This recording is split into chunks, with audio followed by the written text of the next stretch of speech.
might not feel like fall, but it's starting to look like it. This is what it looks like in Wausau right now. Beautiful. Those fall colors are really showing through, and it's happening earlier than usual. That also goes for us in the southern parts of the state. Leaf colors are peaking and dying earlier. Grace Hutnik has you covered on what this could mean for the rest of the fall season.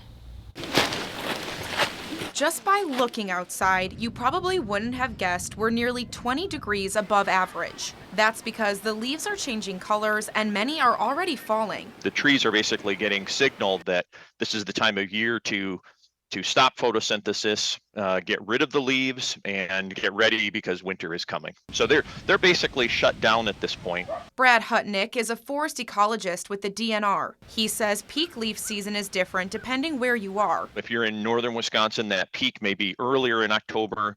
Southern Wisconsin, we may actually have it later in October. But this season, he says we can expect to see peak fall colors earlier than usual. And that has to do with stresses to the trees, and sometimes if the trees are stressed, they may decide to drop leaves earlier. In other words, the leaves are dying earlier and quicker.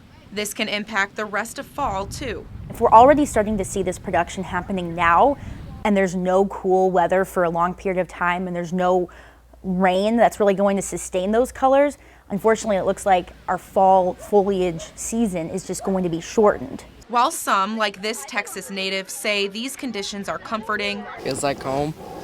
Others are ready for a change of pace. The heat is getting to us, I guess. I'm ready for sweater weather.